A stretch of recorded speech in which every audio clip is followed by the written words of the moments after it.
like to officially call this meeting to order. We counted roughly 75 people, so we have a quorum, so we are good to proceed, which is awesome. Welcome to the 2022 annual meeting. Like I said, Kendrick Paulson, this is my 5th year on council, 4th year as council president. So we're going to work through, hopefully you all got a packet for the annual congressional report. We're going to kind of work through it as we go through the meeting and should be able to follow along with everything. So I'll turn it over to Pastor John for the opening litany. Your opening litany is found on page 7 of your annual report. Recognizing that our faith is a living, busy, active, and mighty thing, may the grace of our Lord Jesus Christ and the community of the Holy Spirit be with you all. And also with you. Teach us to love you with all our heart, soul, mind, and strength.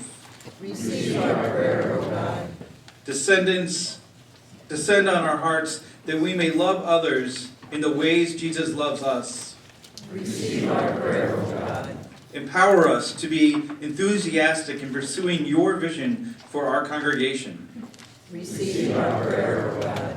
Move us to engage issues in our community in Christ-like ways and to pursue deep and authentic relationships with those with whom we serve and partner. Receive our prayer, O God. Strengthen us to face the barriers we encounter in doing your work, learning to work with others and amid our disagreements. Receive our prayer, O God. Give us the ability to adapt to the culture, economic, and social changes that occur in the neighborhoods that we serve. Receive our prayer, O God. Guide us to be a healthy congregation that learns from its failures as well as its successes and offers wisdom to others. Receive our prayer, O God.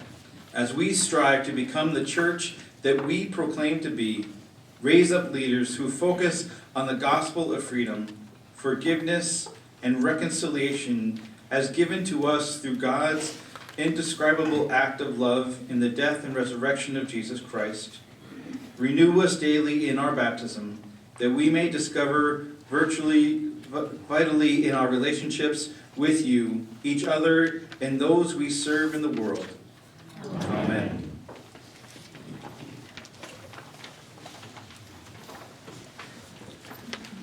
Please turn to the next page, pages 8 and 9, to review the congregational meeting minutes from last year's meeting. We'll take a couple minutes to review those. Let us know if you have any changes, and then hopefully approve them.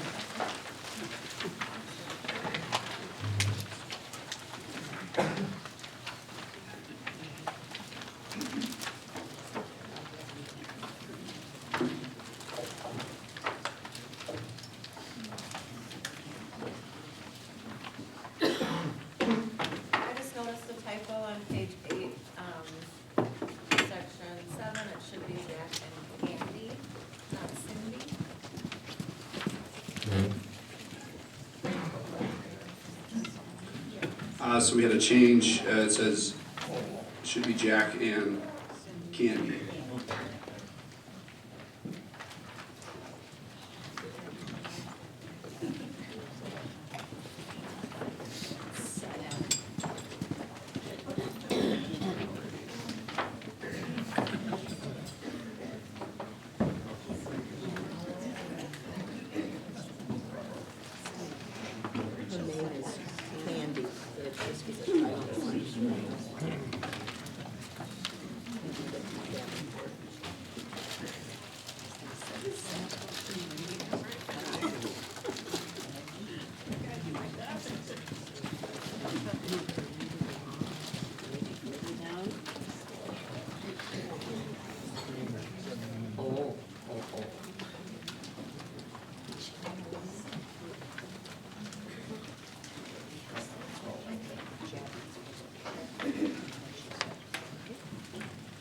Do we have a motion to approve the minutes?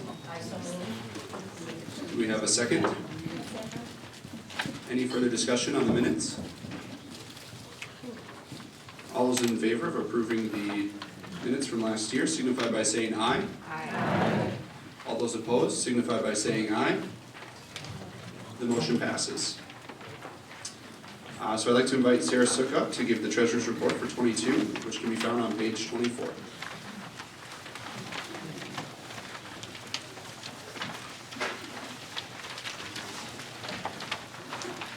Hey, everybody.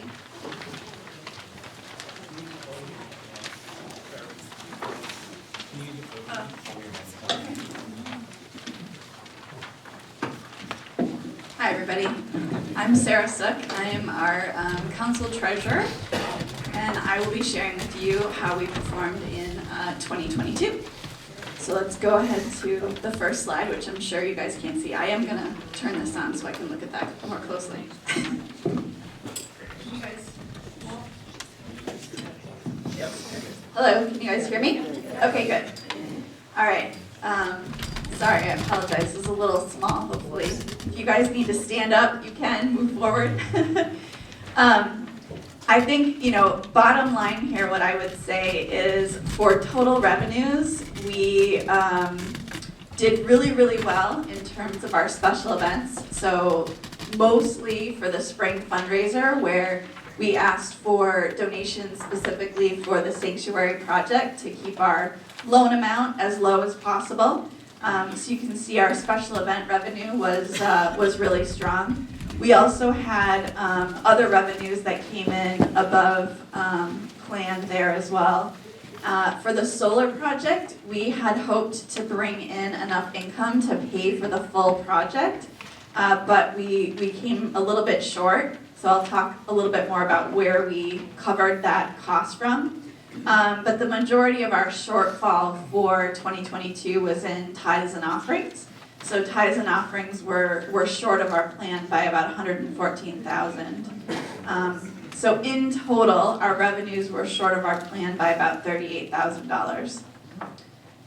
In terms of operating expenses, the expenses were actually pretty well in line with what we had expected. The numbers here don't look that great, and I will explain why that is in a second.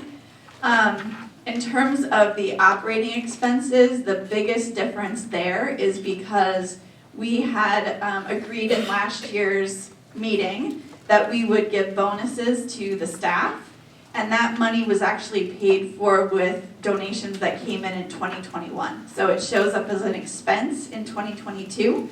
But we had the money to cover that from donations that came in 2021. Program expenses were slightly over budget. I think probably due to the fact that we have the big Alaska trip upcoming and we've had to pay some expenses there. And then the capital projects, you can see that we were over budget by $105,000, but we actually took out a loan that covered that overage. So unfortunately, when we take a loan, it doesn't show on our financial statement as income, but that was money that we used to cover that 105. So in reality, we actually did come out whole, and I will explain that a little bit more when we get to the next page. We can go ahead and go to the next slide. So our net cash flow, again, for 2022, and I think I've explained this before, but for those of you who maybe haven't heard this or weren't aware, that our financial statement that we show shows the income that comes in within the 2022 calendar year and the expenses that go out within that same calendar year. So what you're seeing here is a net cash flow compared to money that came in and money that went out is a variance of $258,000, which seems really bad, I know, but trust me, we are okay. So if we have a few reasons why that's happening and some things that we can explain. So again, the staff bonuses that we agreed, about $29,000, that was income that came in 2021. So we paid it in 2022, but that income came in last year.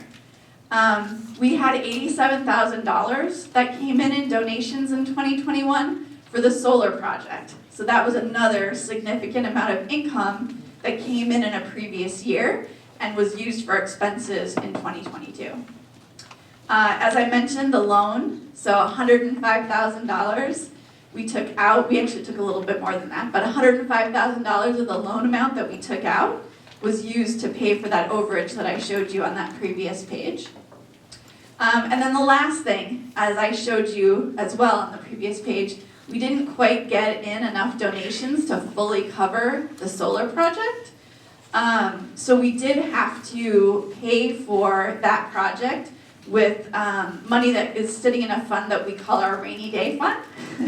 So that is money that's not earmarked for anything specific.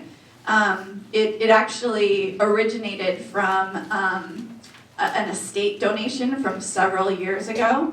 And as we have potentially positive cash flow, we refill that fund.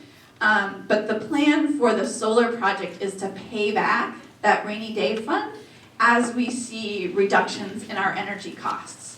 So, that is not necessarily money that we just said, hey, we're gonna take this and pay for solar. We're actually gonna pay ourselves back as we see those reductions.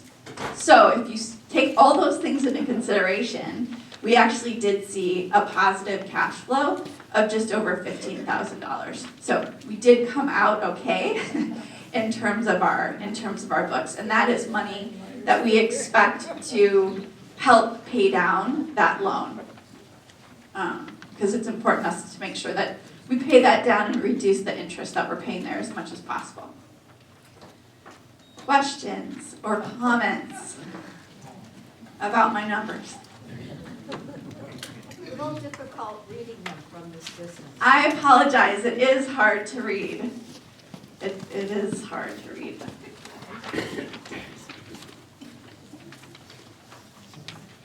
Kyle? And I just was reminded from reading the notes that we put 29,000 into the rainy day fund at the end of last year, and then immediately took it out. So I think when you do some of that math, it's really close. Yes, very much so. Can you repeat that on the mic, Sarah? Yeah, so what Kyle was just pointing out is if you look at the minutes from last year, we talked about that $29,000 that we wanted to put in the rainy day fund to pay for the staff bonuses. So that is the money that I'm referring to here, that we had it in 2021 in our hands, but we didn't pay it out until 2022. Okay? I think that's it. Oh, no, let's talk about what we did for capital expenses. So the solar panel project, the total cost there was about $170,000. The sanctuary refurbishment, in 2022, we paid about $164,000. There's about 25-ish thousand to go there. Once we do get the pews, so there will be an additional expense in 2023, but that's the amount that we paid out in 2022. So this was a big capital expenditure year, $334,000 in capital expenses this year. In our 2022 capital fund, we still have about $30,000 sitting there. So again, like I said, we've got about I think it's closer to 23,000 maybe, Becky, that we have yet to pay out, and so the rest of that we expect to go to, again, paying down that loan. For 2023, we're proposing a $70,000 allocation to our capital project fund. A good chunk of that will go towards paying down the loan. Our minimum payments for 2023 will be about $32,000, but we would like to increase that, again, to get that loan paid off as quickly as we can to reduce the interest that we're paying. But we do expect that we will have some additional funds to pay for some other capital expenses that might come up in 2023. Okay, I think that might be it for me though. Yes. So I think we have to approve those financials though. So moved. Okay, we have a motion and a second to approve the treasurer's report. Any further comments? All those in favor signify by saying aye. Aye. All those opposed signify by saying aye. The motion passes. Thank you, Sarah. And we'll talk later about her. because this is her last year, was her last year on council. But I guess I will just talk now about her. She's been phenomenal to work with. There's a lot of confusing pieces, especially as we cross over into the year. Money that we set aside the previous year getting paid in the next year, being able to kind of dissect all that and understand it and present it to council so that we understand it when we review our budget each year. It's a really difficult job, and she spends many hours outside of her normal life to be on council and to review those reports. So really appreciate all the work that you've done, especially over these 6 years.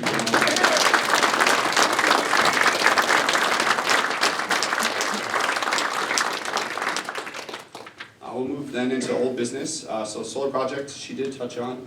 So that was something this past year. The green team has been working on it for over 3 years now at this point, but it was something that we really envisioned for the future of our church to move forward with reducing our carbon, being able to generate our own electricity, and get energy savings by generating our own electricity. And so that was, like Sarah touched on, a $170,000 project.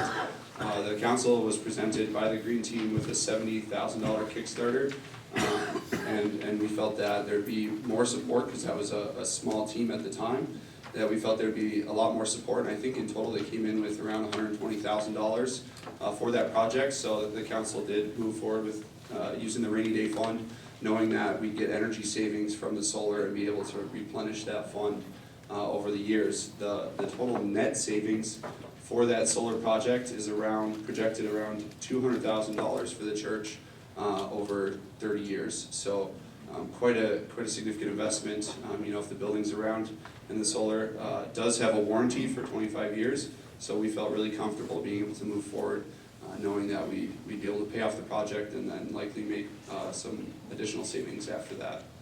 So any questions around solar? Do you want me to talk about this? I can talk about this. Yeah. Correct.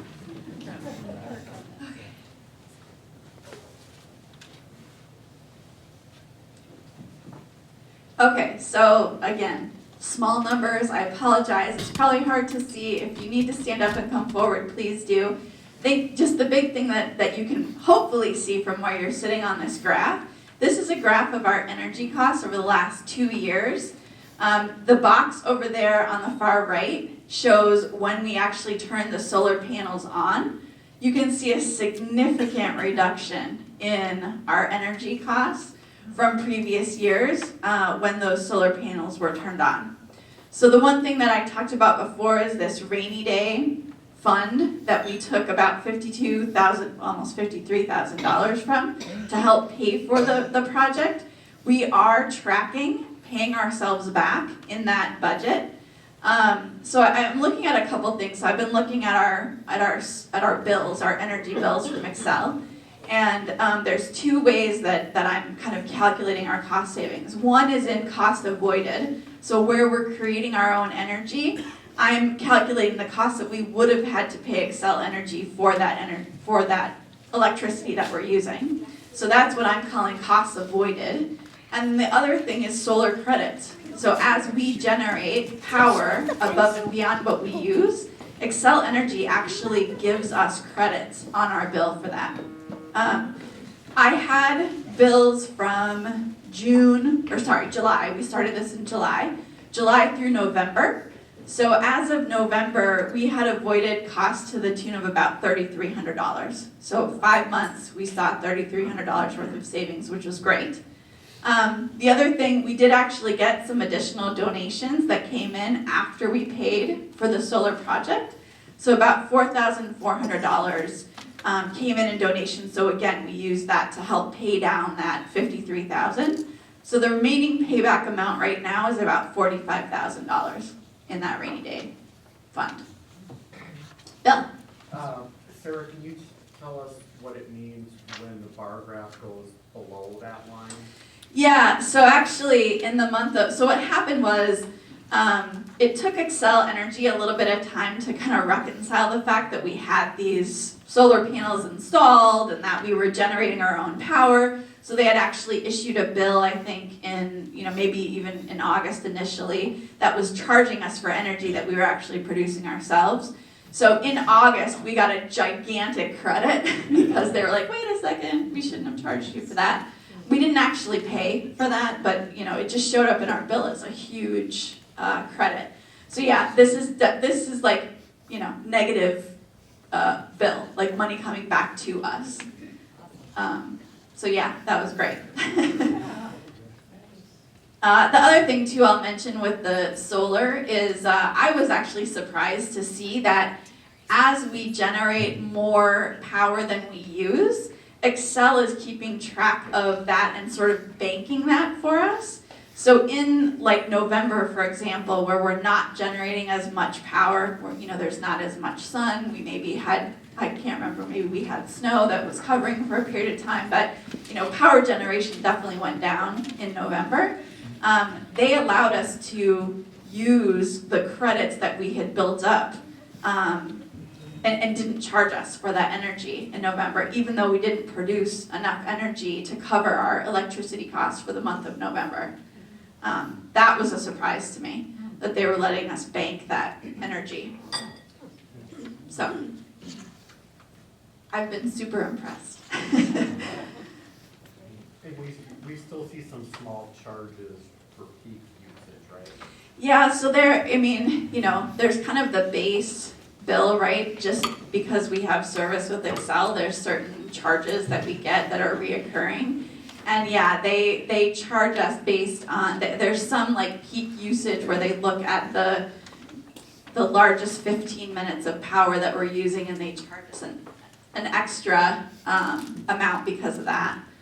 So some of that, I don't know how that even factors in. There may be some additional savings that are just hard to capture because of that.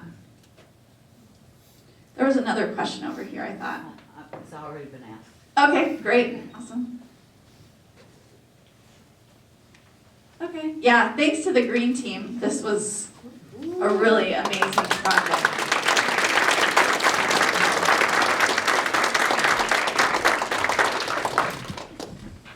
Yeah, it really would not have been possible without the support of the green team, so thank you to all the members. Oh, and Bill, to answer that question, it's called your demand charge. It's how much you're drawing at any given time, and they track your peak usage over an entire month, and then bill you at that rate as though you used that for the entire month, even though you could have hit it just one single time, because in their eyes, they have to be able to supply that amount of energy at any given time to us as a consumer. And so that's going to be something that the green team looks at, because you get hit pretty hard. That's a significant expense to the church for that demand charge. Ours likely comes from our dishwasher. It has an electric booster attached to an electric water heater. So we see when we run the dishwasher, especially if we do it 2-3 times, in a short window of time, we have a huge demand spike of energy that we're drawing. And that's why we're having that hit us. So if we can figure out a way, if we don't have electric on it, or if we space out how often we do the dishwasher, some things like that.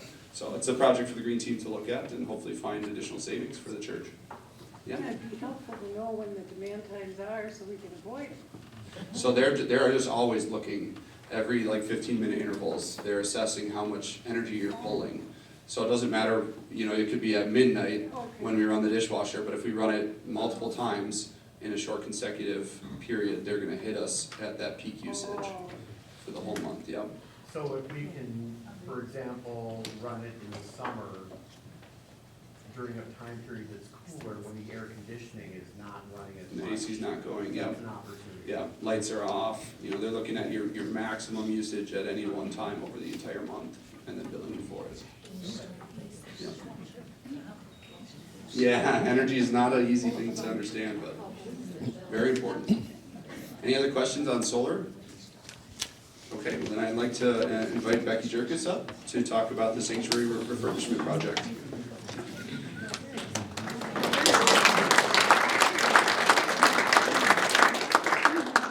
Hey everyone, my name is Becky Jerkis, and I've been part of the team that has been doing the pew refurbishment. Just to kind of give a little bit of history, this started back in 2019 before the pandemic. We had a group that came together and made some recommendations to council council approved it, and then we went to the pandemic, and so we got back together in 2022, and revitalized what we were doing. So our management team was myself, Mike Patterson, Bob Doomer, David Yakes, and Pastor John. So, lest we forget, the main sanctuary issues we main sanctuary issues we have are we had 60-year-old pews, worn cushions, cracked and bubbling asbestos tile, dirty brick walls, and inadequate seating for those with mobility issues. So if you could go to the picture, this, if you all remember that, yeah, yeah. So, when the team got together, we contacted the pew company and we revised a new pew configuration so that we now have two. I know this is really small also, but I do have some extra copies if you wanted to see what the new, a little closer up on what the new configuration is going to be. We have 2 rows of mobile chairs in the front, and we do have our chairs, so you can see what those are going to look like. 10 mobility spots, those are those little cutouts. Let me, like right here. These little spots are where chairs could be there or not be there. I'll show you guys here. Where chairs, you couldn't remove the chair and then have a walker or a wheelchair go in there instead. So that was our kind of the big points on the new configuration. We're adding a little bit more on the side aisles of space. So it's going to be 3 feet from the radiator, not 3 feet from the wall. So we're getting a couple more inches there for some little bit extra space. And we're keeping the 5 foot in the center section that's already been carpeted. All right, so Pastor John asked me, he said, well, you know, give a little history, tell us what's been done. I said, okay, so here's the completed steps of the project. We did that prep work. I remember when we all took the hymnals out and we took the cushions out, right? And then we had the pew giveaway program. And then the pew company came and removed the remaining pews. The asbestos company came in, removed the carpet, and abated the asbestos tile, including the tile in the balcony. We had a company come in, they painted the ceiling, because when else are you going to paint the ceiling? Only when the pews are out. And they also painted the altar wings on the side, and the columns and the back panel. They power washed the brick walls, but there's more. We refreshed the radiator covers. We polished and sealed the concrete floor, grinded and polished the terrazzo floor. That's that black and white stuff in the altar area and in the narthex. We did both those sections as part of this project. We installed tile nosing and base in the balcony. There's a platform up in the balcony that the piano sits on. So we had to recreate that platform, and then we needed to cover it with a surface. So we have the tile up there. Then there was more painting and cleaning. Thank you, Russ and Jason. And we had the AV reinstalled in the sanctuary. You need to remember that because we abated the floor up in the balcony as well, everything had to come off of the floor, including the desks and all of the AV equipment that was in the desks. And then it had to be reinstalled after we got the new desks. And then we finally got our chairs, just in time for Christmas. And Pastor John said, yeah, and also talk about the challenges you had. I'm like, oh, people don't want to talk about that. Well, now I do. So carpet color. Carpet color was a challenge. The people on the team, the design team, know that. They picked the pew like that. I mean, it was like, wow, this is going to be easy. And then the carpet to complement the pew was not easy.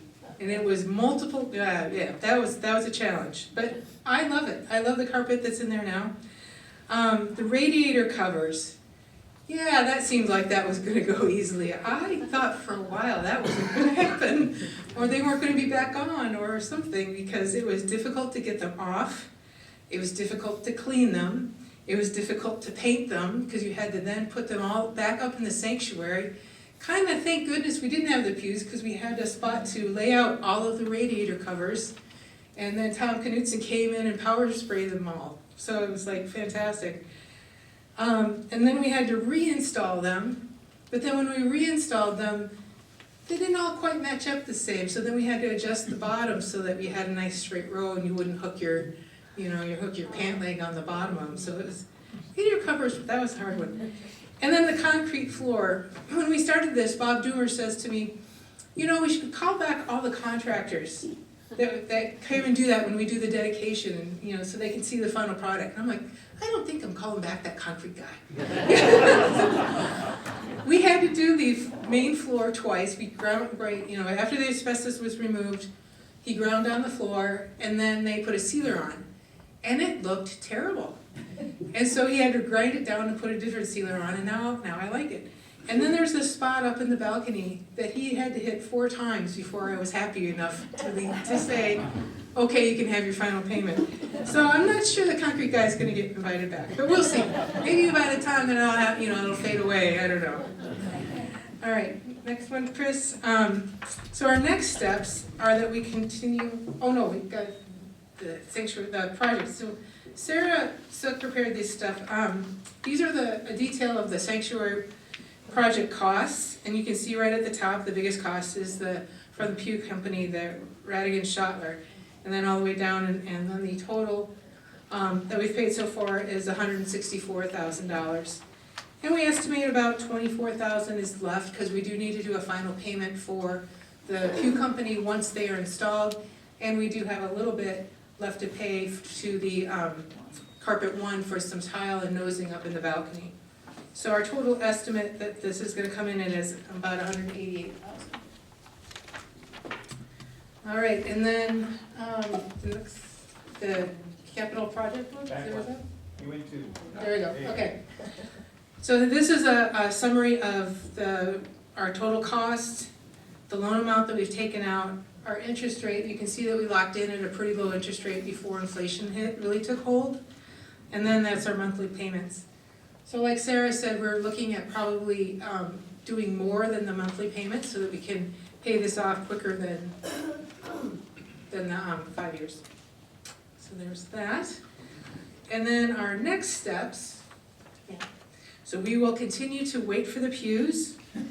We still don't have a timeline. Stop asking me. No, you can keep asking me, because but we don't have a timeline, but it is not a question of if the pews will arrive, but when, because we did go with those chairs. We do know they're working, so it is happening. Once the pews are installed, then the last of the carpet, which is the aisles on both sides and the little flare at the back, back doors, those will be installed. We can't install the last of the carpet tiles until the pews are in case the support for the pews ends up right on top of the carpet. You don't want that to rock back and forth. So that's why that has to happen. And then we'll have a rededication of the sanctuary. All right.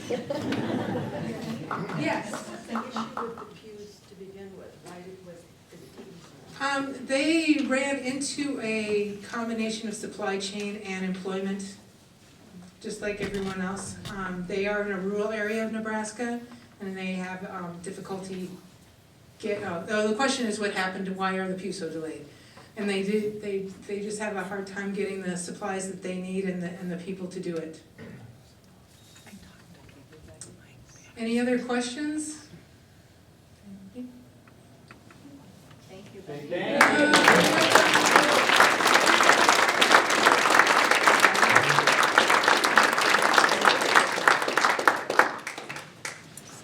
Yes, thank you very much, Becky, because that has been a full-time job. So we really appreciate all the work and dedication that you put in, and what a great impact to have on the lasting of the church. So I'd just like to talk briefly about the past year and kind of some of the things that we've encountered. For me, it's been the saying, change is inevitable. And we are really excited to bring on Chris Lovanini as our new youth director, looking at innovation and how we can make a huge impact. Looking at what ways we can connect to the community and really be involved with the wonderful city of Hopkins. Obviously, the departure of Pastor Sarah is difficult to work through. You know, she's been really a backbone for our church for quite a long time here, and I'm sure we all miss her. But with that, you know, we get to look forward to the future. And so for this coming year, we're gonna be looking at, you know, what does it mean for our pastoral staff? How do we feel it's best to fill those positions? You know, what are our needs as a church? And how best can we find someone to provide that for us? I'm also really excited for the green team. When I started on the green team, we had about 6 people showing up to meetings. At the last one I was at, we had about 25 people at the meeting, which was crazy. I had not been there for a couple of meetings. I walked in, I was like, who are all these people? Am I in the right place? And the mayor really wants to partner with Gethsemane and focus on the city of Hopkins and what can we do to make Hopkins a more sustainable place to live. We have the light rail going in and lots of other things. So I'm really excited for the work ahead this next year for them. I know it's been challenging for Pastor John with Pastor Sarah leaving, and so we really appreciate him taking on that expanded role.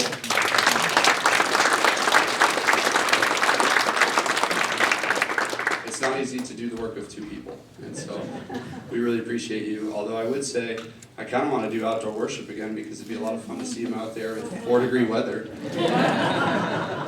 I bet it would. We're also really looking forward to getting the pews in and hopefully back in the sanctuary full time and have things feel a little bit more normal. We were in the fellowship hall for a while, and it'll be good to be back and feel like Gethsemane again. I'm really happy that we could be in person for this meeting here as well today. It's great to see all your faces. I prefer connecting to people in person. Zoom is convenient, but it doesn't give you the same feel as getting to see people in person and talk face to face. So thank you for all being here today, and I'll pass it over to Pastor John.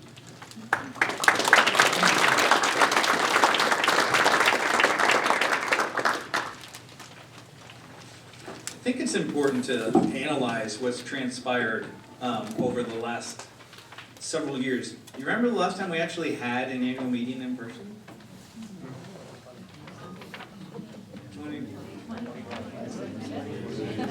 Exactly. We even went and looked at, we were trying to, you know, because we had the outbreak pandemic last year and we had to switch to Zoom and we were in person, then we weren't the one before, and then we're like, what did we even do back then? And trying to remember how we did this. Ministry in a new age is change. That's what we've been adapting to and realizing. You know how long it takes to form new habits? 30 days. 20 times or 30 days, right? We've had 3 years where the population, the community that calls Gethsemane home or worships or functions out of, has had 3 years of doing everything totally different. They've all formed new habits. When people talk about when are we going to have worship the same? When are we going to have this the same? What about that ministry or this ministry? It's been 3 years of embedded new habits of people trying to live out their faith life in very different ways. We're never going to go back to what was because we're all different. We're all in different places. We've built new habits. Some we like, some we... And trying to grow new ones has to come through innovation, has come through being made new. So rather than just a little slogan for the year, it really has to identify and what we live into. Because how we worship affects community. It affects fellowship. It affects programming. Pre-pandemic, we were averaging about 350 people in worship on a Sunday, ballpark, 330. We worship, a third of those people now worship online. We still average about 220 on a Sunday now, but about 140 views online of our worship services. That's good that they. So that's a third of our population that just has a different way of connecting with their faith. But that affects coffee hour and who you have lunch with and Wednesday night meals with and fellowship with, or who would come to adult ed if it was in person versus online. You know, so we've had to constantly change and recalibrate and know that's okay. And we can do this, but it creates change. So being made new in the new age meant new programs or doing our programs differently. You know, we didn't restart Wednesday night meals until last spring on a trial basis. And then this fall, we brought them back. They're not what they were pre-pandemic. It's different. But it's good. The Sunday school, we couldn't start back with individual classes because families have totally changed what their Sunday morning looks like. You know, we're not gonna have 10 kids in each classroom. So we've had to revamp, innovate what we did and build more family-style Sunday school. GCW, as you know, had to change. You morphed and created one circle of people who were willing to come and participate. Men's ministries had to change from its morning breakfast. Adult education, Behold Bible Study. When I went online, we were averaging closer to 50 people online when we used to get 6 upstairs. So, what do we do? If you remember a few years we talked about, it's kind of like cooking spaghetti. You don't know it's ready until you throw it at the wall and it sticks. We keep throwing stuff at the wall and seeing what sticks. Summer picnics, they stuck. We started doing those again. Occasionally doing an outdoor worship, not in February or January. Things that connected with people, ways that they felt they could be a part of community. We've had changes in our staff structure. Both Nina coming on board and Nancy changing how she functions, and Chris coming on board. And he didn't get a choice. They got their titles changed to innovators because this is what we got to do constantly. Always, we had to revamp, how we did confirmation, and what that would look like. With Pastor Sarah's departure, this gives us a new pastoral search team, a different way to look at how do we innovate, how do we maybe be different and not just do a cookie cutter of what we had been doing that would maybe strategically help our congregation move forward going again. The sanctuary remodel. Thank you, Becky, for being basically another staff member. She had told me it was going to be a 2.5-month project. Do you know how long we were down here? Over 4.5 months, right? And every single week we were downstairs, Pastor Sarah and I and the staff were having to change what we did. And Linda Benson and Deb, you guys, I changed communion probably every other week, and they were so frustrated. Where are we setting up this week? When we had funerals down here, we had to revamp because of a ministry that's happening. Everything was different constantly, and that's what our staff has had to adjust with. And how do you measure success? How do you measure impact? And the reality was, funding kept coming. People were partnering in different ways. I keep hearing people identify, Mark wanted to do this directory. I'm like, who's going to show up, and be in it? And people came out of the woodwork we haven't seen in over 4 years to be a part of it. They still identify as this is their church and their community and their faith. But we all got to be okay with understanding it's going to look different and be different than it was. But we're going to keep throwing stuff at the wall because that's what we do when we're faithful. We know God is at work in this mess because in life we're promised the only thing is change. We'll not be the same, but we'll be made new by the grace of God. And for that, I'm excited. Thanks.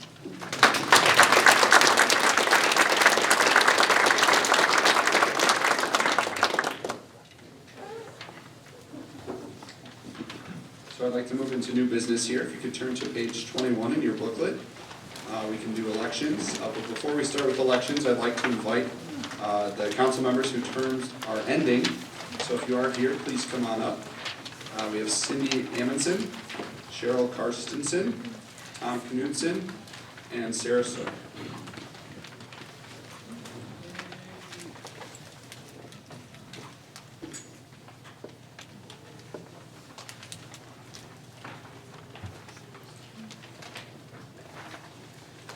So I'd like to thank all three of you for your time on council. We really appreciated having you. Your gifts are on the way, so I apologize that they're not here right now. But please thank them for their time. Yeah, they're stuck in Nebraska with the pews. But please thank them for their time and effort.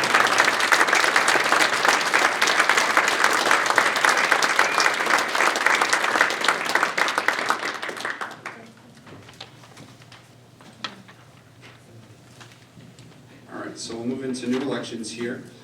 Page 21 at the top, I'll read through the names. Please stand when your name is called if you're here. So for church council, we have Renee Hepperlin, Erica Kohler, AJ Meyer, and Wade Nelson. For the nominating committee, we have Krista Furin, Angie Sundell, Sarah Wires.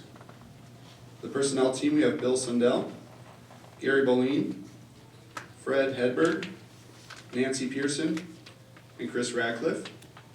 And for the synod voting members, we have Doug Furin, Patty Strohmeyer, Dominic Ziska, Nina Ziska. Do we have a motion to approve the new members? New candidates. Do we have a motion to approve the new candidates? I so move. Okay, we have one. Do we have a second? A second. A second. All right, we have a motion and a second to approve the candidates. Any further discussion? All those in favor signify by saying aye. Aye. All those opposed signify by saying aye. Welcome to your new positions.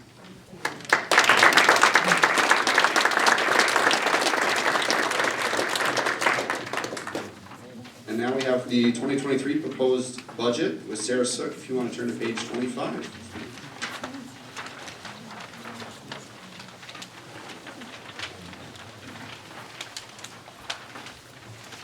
Okay, I apologize, small numbers again. So what we do with our budget each year is we do what we call a performance-based budget, where we kind of look at how has our budget performed over the last several years.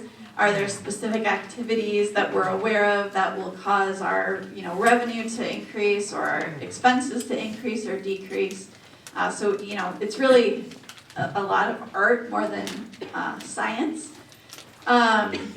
In terms of some of the things that have been factored into this budget, so in terms of programs, I've got increased program revenue, as well as youth mission trip is pretty hefty there on the expenses side. That's because of the trips that we have going on next summer, including the Alaska trip, which is quite an expensive trip. So that's one area. I mentioned before for capital projects, we've got $70,000 assumed as allocation for capital projects. At least $32,000 of that will have to go to our loan expense, but the remainder portion could either go to further paying down the loan or could go to other projects, which I'll talk about in a minute. We have a list of things that we're considering. The other big thing is in terms of salary and benefits. So two things there. One, our personnel committee reviewed the salaries of each of our staff members and compared that to ELC average as well as local church averages for similar positions and recommended raises for those individuals to get their salaries in line with averages. So that would mean differing levels of raises, but raises across the board for our staff members. Sarah? Yeah. I would like to recognize Gary Boleen for his efforts on coming up with all that data. He spent a considerable amount of time on it, and it was extremely valuable to council in terms of making decisions. Yes.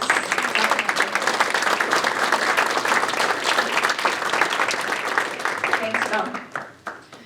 The other thing that's assumed in the salary and benefits is half a year of a second pastor at a similar cost to Sarah, Pastor Sarah. I know that we're still determining what that should look like, but we wanted to put something in the budget, so that was kind of our best guess for what that might look like. We wanted to make sure that we had budget for that and didn't miss that. Other than that, I think everything else is pretty much in line with kind of typical expenses that we have seen and expect to see in the year. I think I have one more slide with our projects. So as I mentioned, we're assuming $70,000 allocated to capital project expenses. We do have a long list of things that we need to consider in terms of capital projects. What's absolutely crazy to me is this wall. The estimate we have is that this is going to cost $120,000 to fix. I still can't. Oh, for a new one. Sorry, not to fix the existing, but to install a new one. That's a hefty project. Try opening Yeah, right, exactly. So another thing that's pretty desperate is the storm windows upstairs in the sanctuary. We've got a pretty creative solution that has been proposed that is actually pretty cost efficient, if you ask me. $10,000 to fix that seems pretty inexpensive. The church van, that's not actually $10,000 just to get a new van, but that includes trading in one of our existing van that doesn't work. So we believe the net cost there would be about $10,000. And then new bell cases for our bells. The stoves in the kitchen need replacing. Apparently one of them doesn't work at all, so that's a pretty desperate expense. The coffee maker upstairs, if you guys have been involved in serving coffee in the last few months, one side leaks and can't be used, so that's only a half usable coffee maker. And then a maintenance shed is also on the list. And then our boiler. So apparently our boiler actually works quite well, and we've been told that it could go on for a very long time. But that's one thing that we just are like, it could conk out at any moment. We're not really sure. So that's kind of a TBD cost there. Any questions or comments on the budget or on the capital expenses? Sarah, Beth? how would the capital expenses be approved? I know as a green team, we mentioned that dishwasher. We also had a list of items. We'd like to do some kind of an audit with Kendrick. But to be part of that list or work together somehow? So the process for approving capital expenses, typically that is done by the council. So in our monthly meetings, we meet the second Tuesday of every month. I know Bev has mentioned to me and probably to Kendrick and others as well that the green team would like to make sure we're considering green options as we're replacing these kinds of things. So I definitely think, that's something I would say, the green team is welcome to come and join us for a listening post with recommendations. I would leverage like Kendrick and others on your team who are part of council to get those messages across. But I think that's a really good point, that we want to consider making sure we're making good environmental choices as we make some of these changes.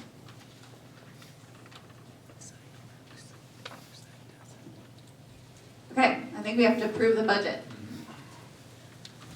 Do we have a motion to approve the 2023 proposed budget? Okay, we have a motion to approve. Do we have a second? Second. All right, we have a motion and a second. Any further discussion? All those in favor signify by saying aye. Aye. All those opposed signify by saying aye. The motion passes. Thank you, Sarah. So next on the agenda, we have the associate pastor search with Petra.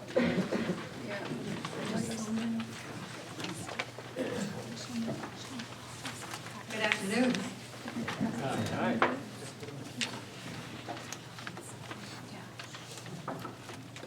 Okay, I got it now, My name is Petra Marquardt, and I am a member of the council. And I'm tasked to share with you where we are in the process of an associate pastor. Let me tell you, we haven't made any decisions. Let me just start with that.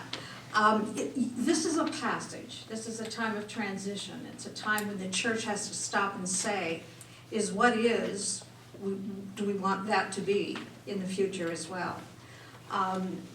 What we are now, the church with 2 full-time pastors, we are looking at it and saying what makes the most sense for our church. Let me tell you the process that we're in right now and where we've been and what's sort of been concluded as we've gone along. The first step for us was we met in an adult forum, and I put 25 people, I believe, showed up at that, and we put them into 5 small groups, and we assigned questions to them. And it was sort of the brainstorming model. If you've ever been in a business meeting where there's brainstorming, it's kind of no boundaries, no money, everything was just whatever the biggest ideas you could come up with. That's what we wanted to hear. The questions were these: what skills and talents do we need in looking at a possible associate pastor that will complement Pastor John's? We don't need 2 people with the same skills, so we're trying to talk with folks about that. An important part of that was asking this question: what were Pastor Sarah's duties or functions? If you went to a meeting or she was there or was leading something, what did she do that you valued in addition to and other than her personality? Where was she and what did she bring that would keep you engaged with whatever group she was involved with? And the final question we asked that day was, what would the ideal church of the future look like? And it was real interesting when you didn't put boundaries in and you said you change your paradigm, it can be anything you want. I mean, I wonder, and you might wonder as well, why so many mega churches, why so many churches are growing, and you say, what are they doing differently?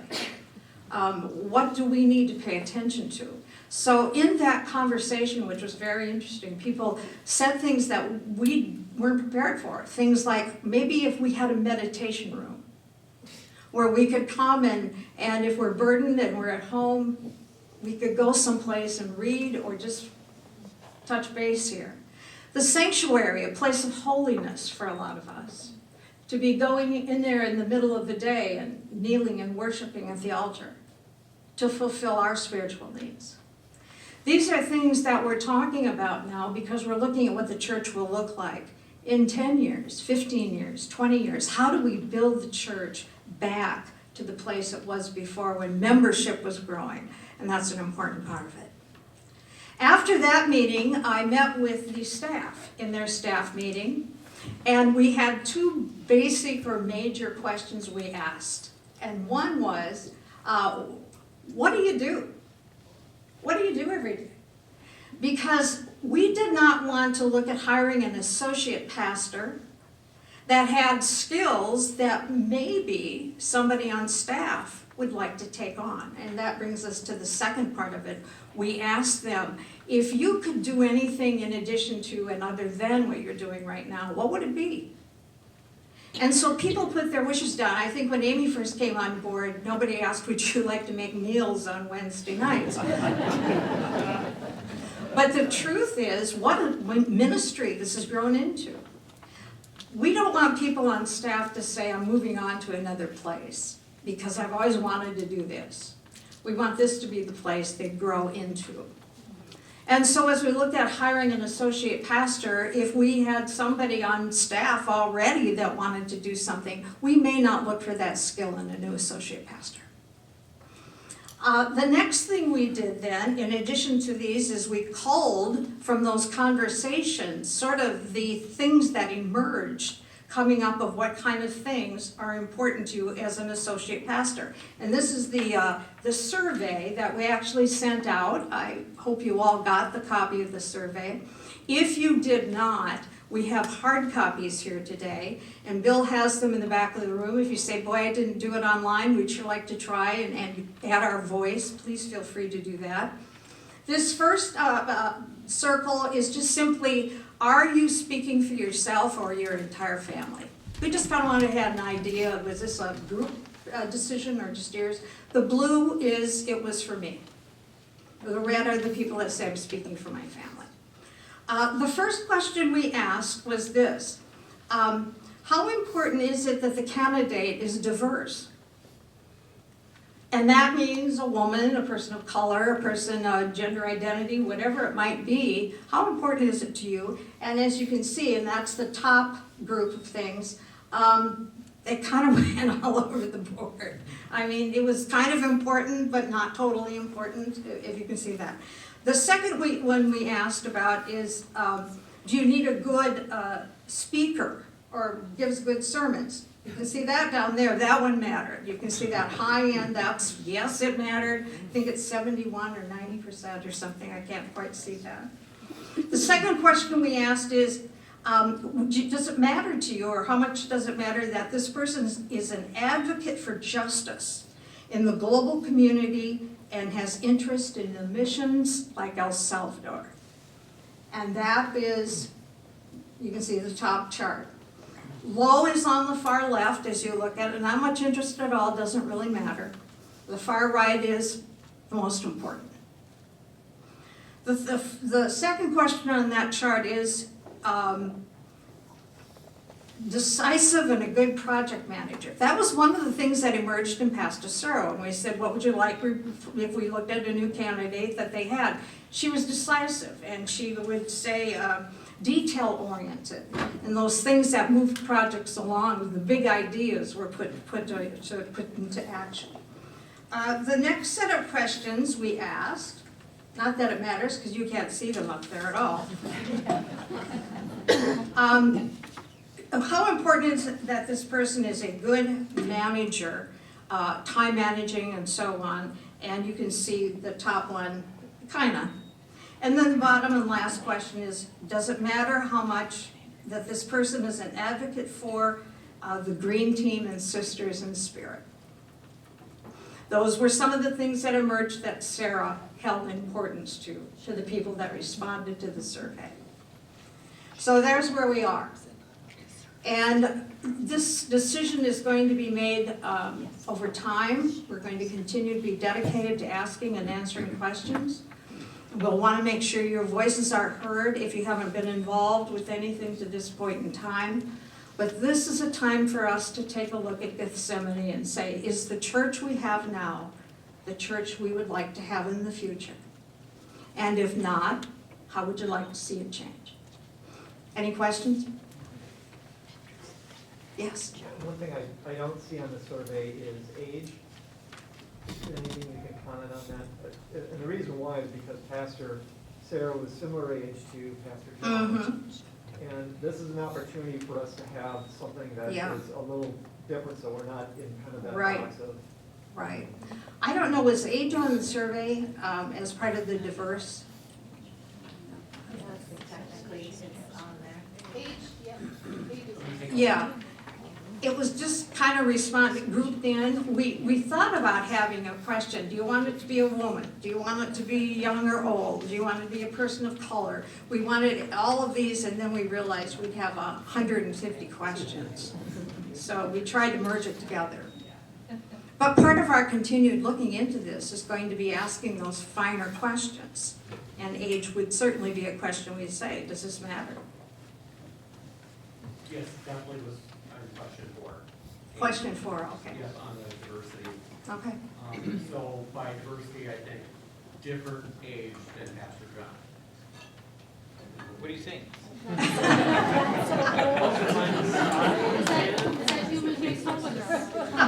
Yeah, right. EEOC will become. Any other, yes? Thursday, I attended the State of the City of Hopkins. Their theme is Back to the Future, make Hopkins what it once was. And unless you have not driven down Lake Road, you would understand that some things are going on in Hopkins. I think that our population will be increased significantly. Oh. How are we going to address that?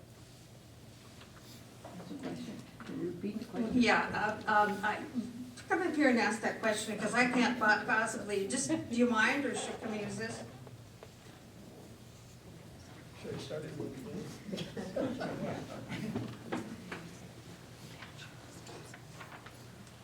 Okay, now. On Thursday, I attended the State of the City meeting for the city of Hopkins. And the theme for the city is Back to the Future. Hopkins at one time was a nerve center for the west side of Minneapolis. And unless you have not driven down Lake Road recently, you would understand that there are some things going on in Hopkins that will significantly change this community. Not the, well, I suppose most of it is propelled by the light rail transit, but there are 3 sky cranes down there that will be erecting residences for more than, I'm gonna say 1,000 new residences. How are we going to address those folks? Are we just going to assume that they're going to get the word by a program that is so good here that they're going to be attracted here? Or are we going to have a program that looks like people want to be attracted here?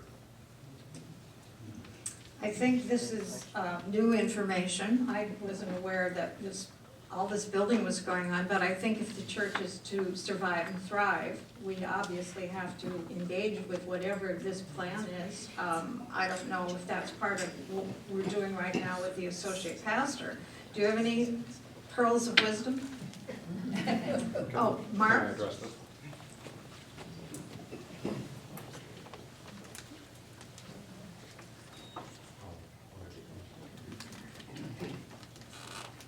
A couple of years ago, I proposed to Pastor John in a review, in fact, that I had, that it might be time to start a task force that would look at the light rail development coming to Hopkins.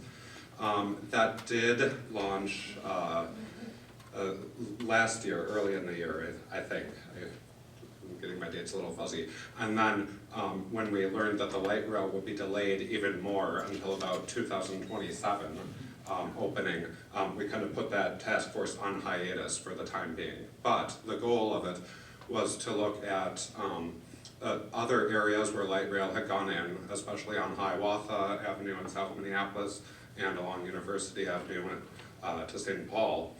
And to first of all connect with other congregations in those areas and find out what they had seen from the light rail development in their areas, including increased traffic, increased residents in those areas, and just what they had found from them, with the goal of using that information at Gethsemane, and how can we tailor our programs here to accommodate new members, new visitors, new people who might be interested in finding a congregation, and how would we best go about that. So I hope that sort of addresses an option that we've looked at. We'll at some point reconvene that task force and continue down that when the light rail especially gets closer to reality. I would make the observation that within a block, within 2 blocks of here, we have a person who is on the Met Council who can address those LRT issues with authority. Wonderful. Are you volunteering? No, that's not it. We'll volunteer the meeting. Have we found our next person to join the call committee? You just joined the call committee.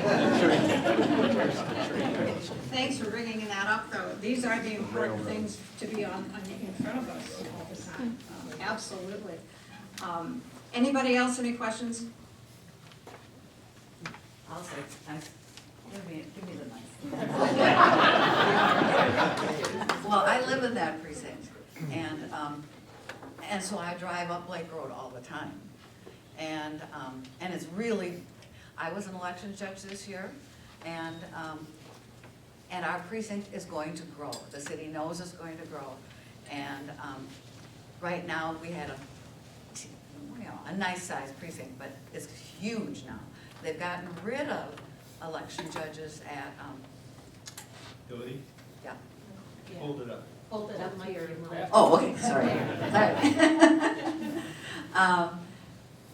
And so they've changed the precinct situation, but everybody, drive down Excelsior, turn and go north on Blake Road, and you'll see what's happening in the city. It's going to be huge. Well, thank you for that. Anybody else? All right, thanks.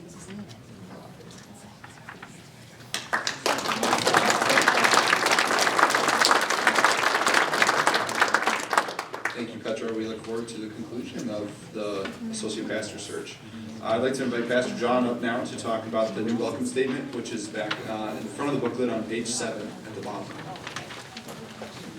So we wanted to let you know a conclusion, or culmination of some work that we've been doing. As you know, we've had a theme called Building a Welcome Table for a couple of years, and the development of that during a time of COVID is looking at how are we at our welcome, what are other congregations doing.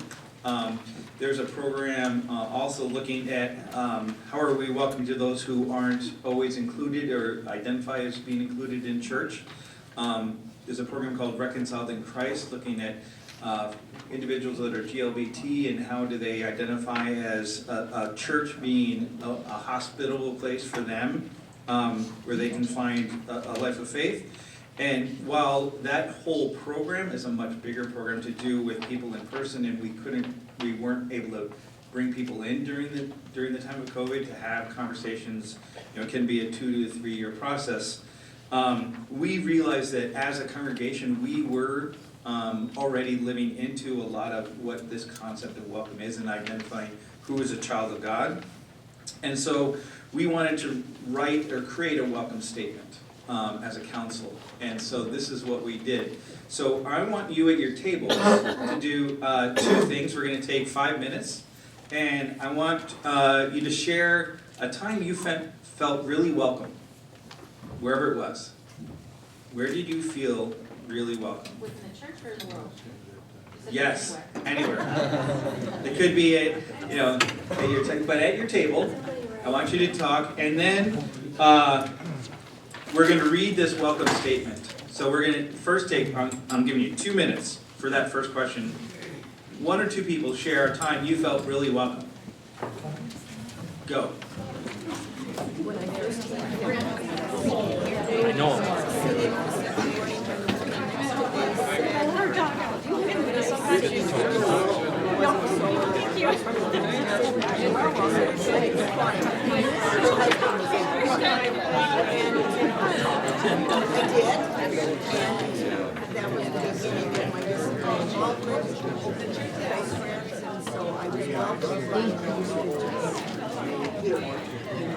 Have you looked at the website for Christ Before Pastor Sarah?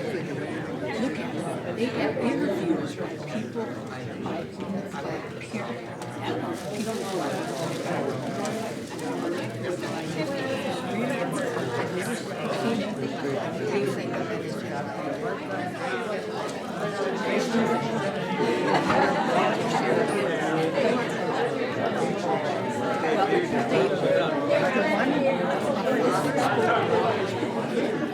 and she grew up in that congregation for years. And she came out, and he spoke about how they loved her daughter and worked with her, and she's developed and wonderful ideas. And then she talked about, and she's gay, or she's lesbian, and she talked about her development, how it was for her mother, and so it's very, well, it's not hard to hold. And that's some good territory. Christ is doing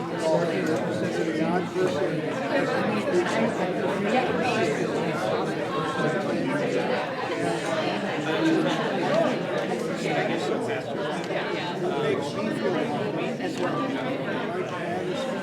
And they're doing that because, and they did that because, they did that. They've had a group and they talked about their groups. And I wonder if they could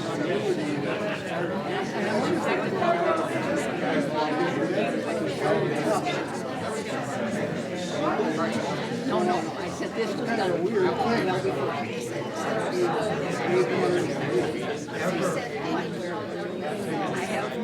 have no idea. Look at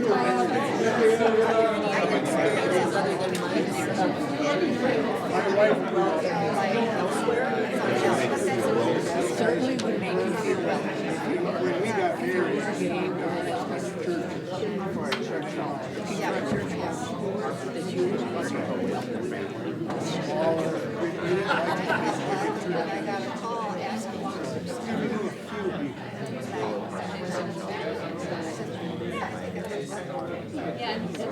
well, I recognize you. I don't know you. And I think I didn't get it.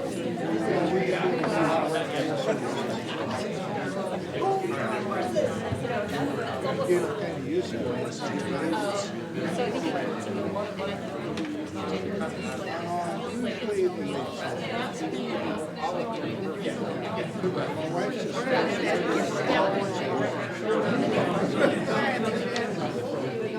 So hopefully there have been some good stories shared around. Not everybody, hopefully there's more stories than we could even share because we felt welcome at one time or another.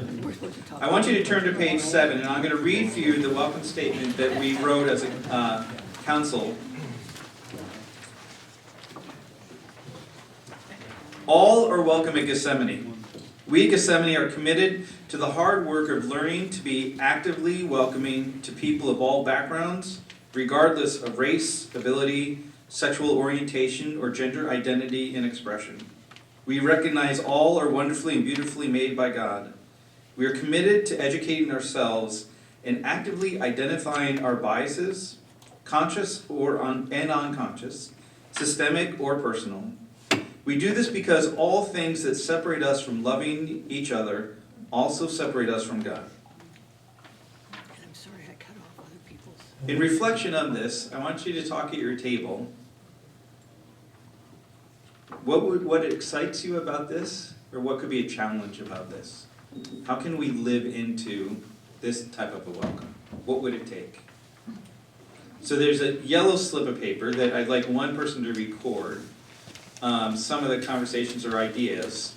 And how can we, as a congregation, live into this type of a welcome as a congregation? Go ahead, talk about it. At your tables.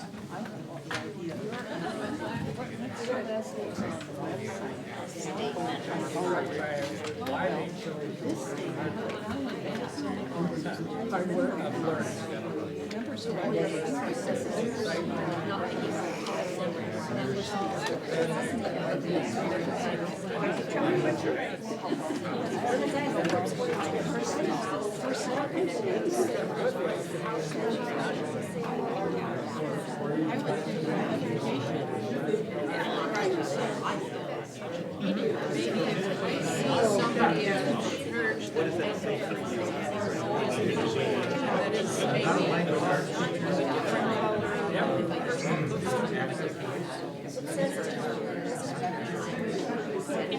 To reach out and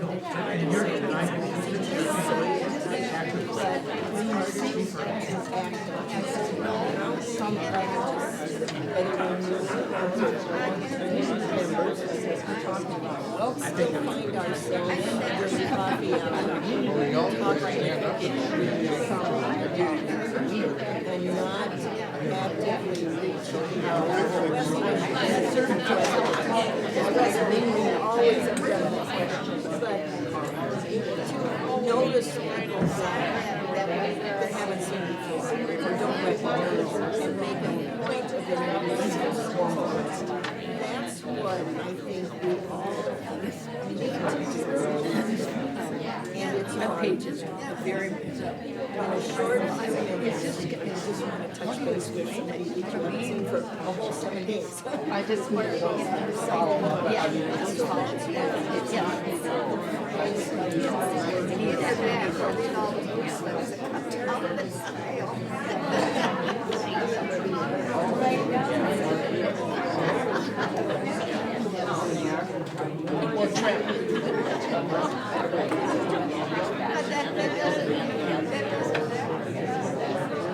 No, I do that all the time.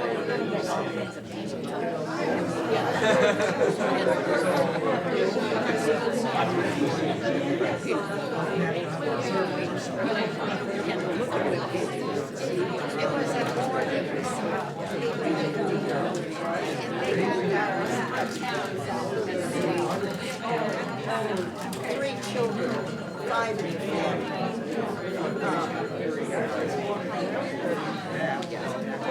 Sarah, Charlie and Jackie.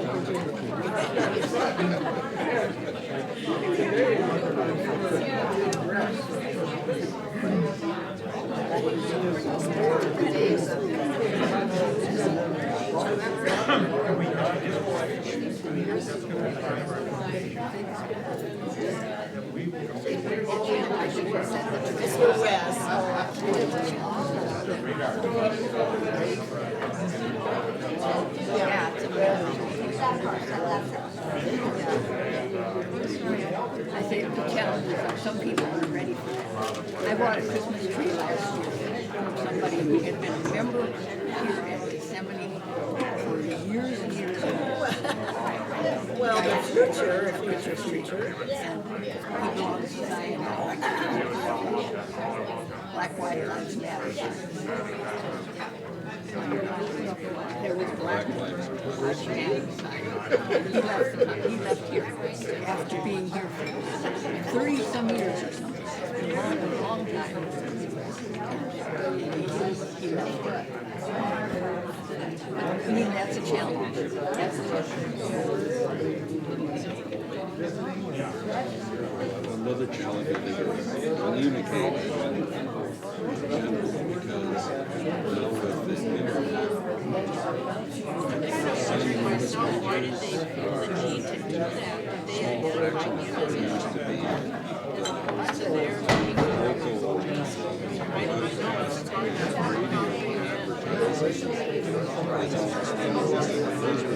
advertising specific geographic location, whereas Facebook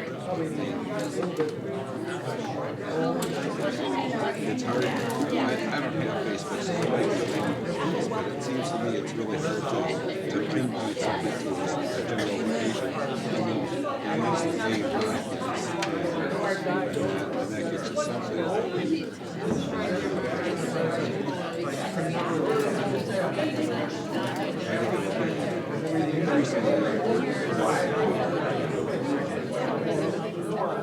Marketing, I guess, message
So hopefully there's some good conversation. Now I'm hearing lots of conversation at least. Is there one thing that your table could share of how we as a congregation might live into this type of a welcome, or a challenge we might have, or what is something you're excited about. Who's the spokesperson? So I'd invite each table to, hopefully there's a note taker or somebody Okay, who has Nancy an Joe idea. is the spokesperson for the first table here. We were talking about the discernment process, and Closer, Nancy. one of the members at our table was talking about how she auditions for the orchestra. And there is a screen between her and the people who are auditioning her, and it's the music. That person is judged by the music, not by appearance, not by anything else, but the music. I mean, I guess that impacted me because we are discerning. We are following God's leading in selecting a new pastor. And if we miss that piece of listening to God, listening to his leading and following that, then we maybe go down a path that isn't the path we're supposed to be on. So that really struck me. I thought that was a beautiful image, and one that I know I'm going to keep it in mind, is that we listen to the leading of God. Okay, thank you. How about the next table? Chris will speak on this table's behalf. Our table had a very open conversation about struggles and challenges that come with any sort of significant work, any sort of significant effort to welcome people that are different and not normally welcomed in different areas of society. So we spent a lot of time contemplating what we'll do when we're faced with unknown prejudices, biases that we don't even recognize because they're subconscious and they're so subtly reinforced in every other thing that we do and we see throughout our lives. With a welcome statement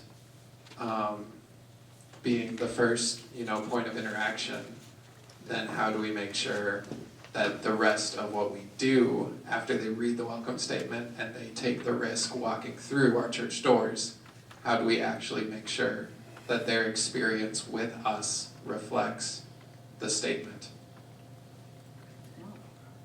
Walk the walk. Okay, table number 3. Eileen? We had a good conversation.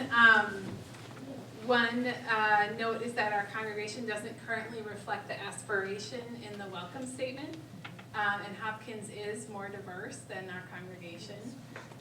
So wanting to think about that. And that our mission isn't just to grow, kind of like a feed the beast thing, like just have to get more people in to keep the lights on. It's about us as a community, what we're doing in the community. And then the second paragraph talks about the hard work of this. And, if this is a welcome statement that's meant to welcome people, I don't know that we want to lead with how hard it is for us to be welcoming. And in the third paragraph, we talk about learning and that kind of work we'll be doing, but maybe we don't need to characterize it as hard work. Thank you. Table 4. Here's Bev. I'm going to jump in here because I want to pick up on what Eileen just said. We also picked up on the phrase, the hard work, and not in the context that you had said, which I think is crucial, but how hard it is for actually to reach out to others that we don't know. How many of us, when we're here on Sunday mornings during coffee hour, sit and talk or stand with the people that we always stand and talk with? How many of us walk over to someone whose face we don't recognize, old or young, little child or older, and say, I haven't met you before, my name is Bev, whatever. So the hard work is appropriate in the sense that those of us here, I would challenge, need to do more of that hard work of going beyond the people that we know.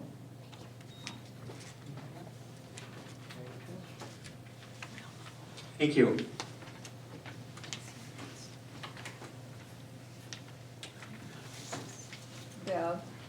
are right on. You really are.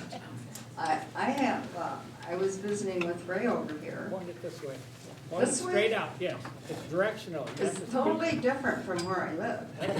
That's okay. Anyway, Ray and I were talking, and he said he felt welcome when Mike Patterson started joking and picking on me. And Take it away from your. when I joined the golf,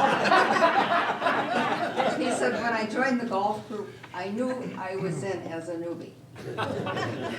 And then, from my perspective of living here being a member over 40 years, I felt really welcome when I could join a group of GCW women and there was quote unquote room for me. Then I felt welcome. And it's right on to what you have said about how hard it is for people to welcome and to talk to others. And Virgil Dearheart, he said he's never felt unwelcome ever.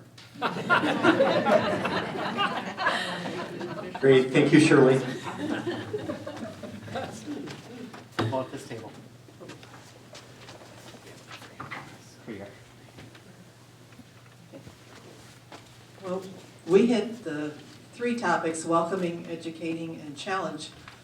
For welcoming, someone mentioned that the website at Christ Church in Blaine, where Pastor Sarah is, not only has their, the usual website things, but also has interviews with, what was mentioned was, say, gay members or gay, and how they feel welcomed or whatever. And we wondered if, having not only the welcoming statement on the website, but also personal stories, 2 or 3 personal stories from members who are here that would make people feel welcome before they even came through the doors. So the education piece, someone mentioned having someone come and talk about the issues, and our summer programs with the community have addressed that quite a bit and maybe expanding on those. And the third, the challenge, we talked about communicating with the community because the Sun Sailor and local radio, their effect has pretty much diminished, and wondering if a social media or if there's other ways to reach all of these new people that wouldn't necessarily pick up a local newspaper or listen to a local radio, but are more active online and in social media. So. Great, thank you. Okay, next table. Who's our spokesperson here?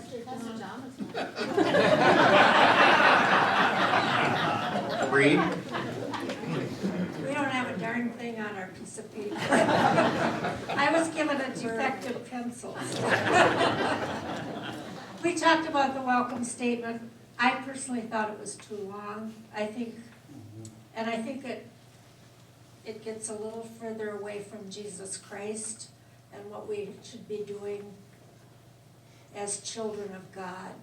And I know it takes hard work to welcome everybody, but I think if we are genuinely try to be a child of God, we will do that.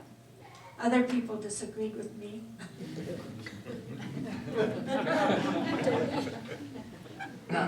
I have a problem about some people being children of God because I think God has made a lot of mistakes.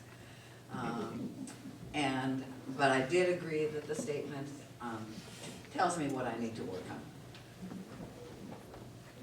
That's good.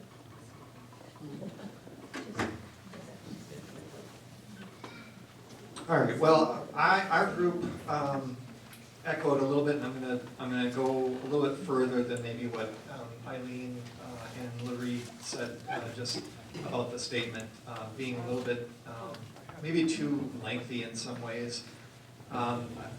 We talked a little bit about maybe we're trying to achieve 2 things in this welcome statement, and those aren't necessarily completely compatible. One, it looks like, generally a welcome statement, you want that to be kind of an outward expression, something that somebody visiting can take in.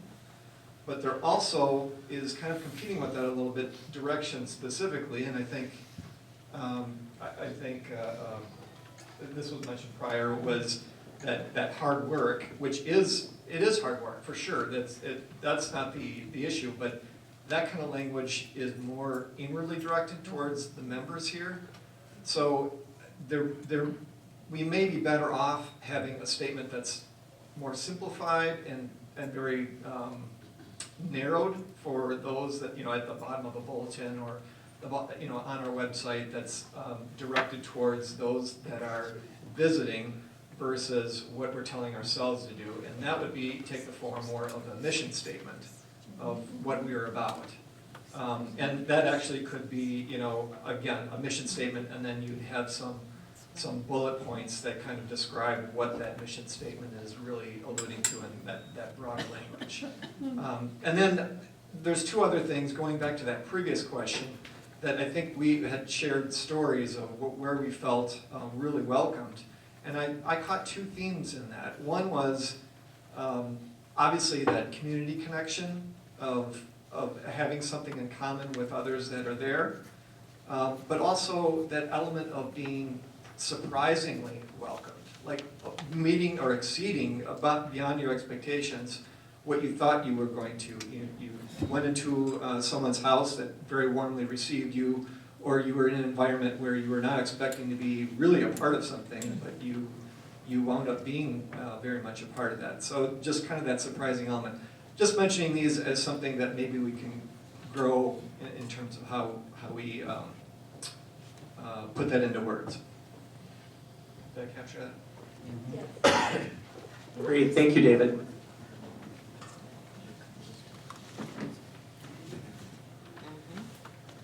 So we really focused our discussion on action, and this statement seems to be an action-oriented welcome statement. So we thought about ways that we have been actively involved. So HREI, Hopkins Race and Equity Initiative, and involvement with that is an example of how we've been actively involved in our community. But also then kind of brainstormed and thought a little bit about outreach, especially to our new members of our community that are going to be coming in, especially with all this building that we're having related to light rail and so forth. We also talked about verb tense, and so our committed is passive voice, and we would encourage changing that to active voice. Gethsemane commits to the hard work, or both of those statements. Thank you. Okay, next table.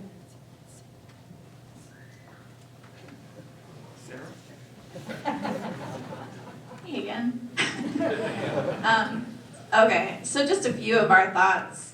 For us, we said it needs to be more than just the statement, right? We need to make sure that we're constantly revisiting it, reminding ourselves of it, talking about it, trying to live the action.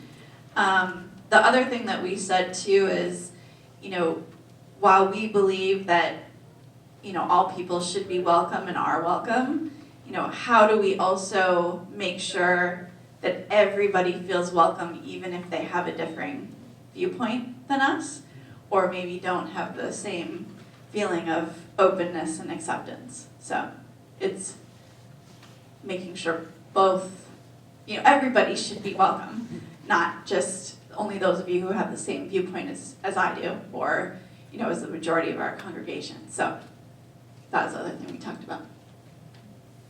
Great, thanks. All right, next table. I was told just to say ditto. A lot of commonality between the tables. But if we're really serious about the first paragraph, we need to educate ourselves on what our biases are as a community. We just can't say, oh, we're going to welcome everybody, but then not look at who we really are and what we really want to do.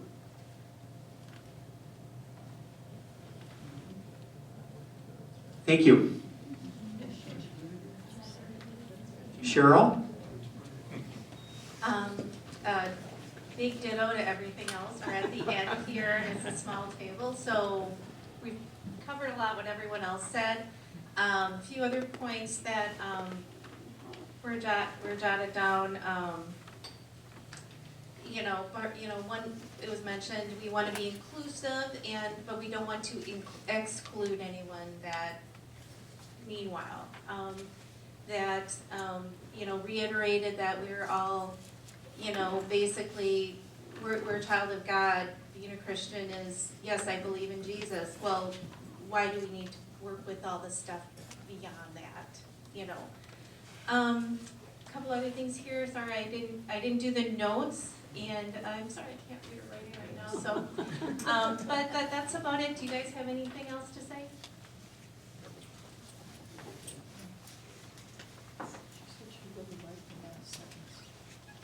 You wanna read that? She said she really liked the last sentence, so what's the last sentence? Oh, okay. We are committed to educating ourselves, actively identifying our biases, conscious and unconscious.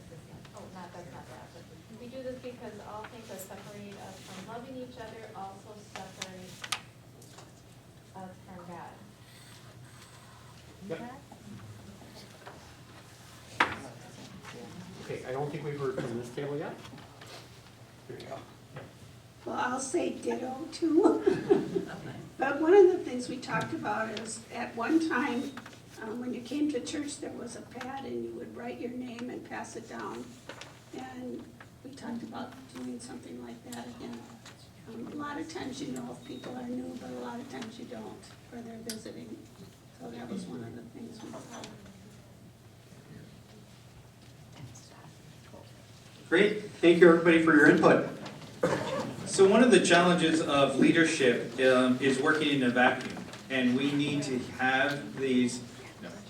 What was gained today was we're not going to be able to be made new unless we're doing it together, and so we need council and staff need to hear from membership on how we can live into this and be this that God is calling us to be. So this is a part of it, and we thank you for that time.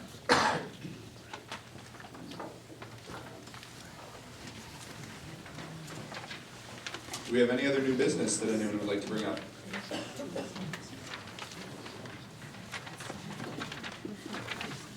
All right, Pastor John, would you like to lead us in the closing prayer?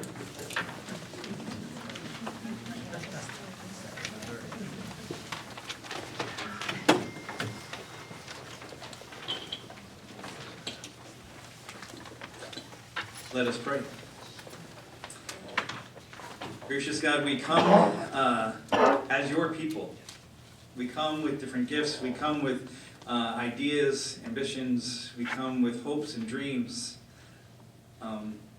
We come with offerings. And we are reminded, as the prophet told us, we know what you require. To love justice, to act with mercy, and to walk humbly. And so we walk humbly this day and into the future that you have prepared for us, and you promise to be with us. And we give you thanks for the ways that you will be with us in all the things we face, the challenges, the joys, and the opportunities. And we ask that your strength to be faithful in those times, this day and always. In Jesus' name we pray. Amen.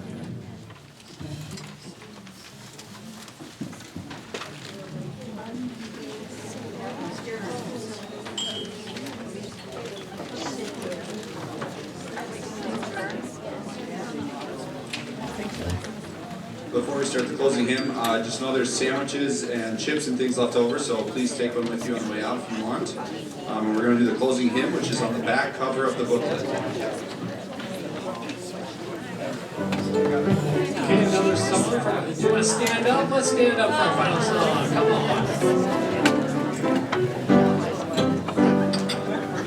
May the God of hope go with us every day to a world in need of news of joy and peace. May the God of justice speed us on our way, bringing light and hope to every land and race. Praying, let us work for peace, singing.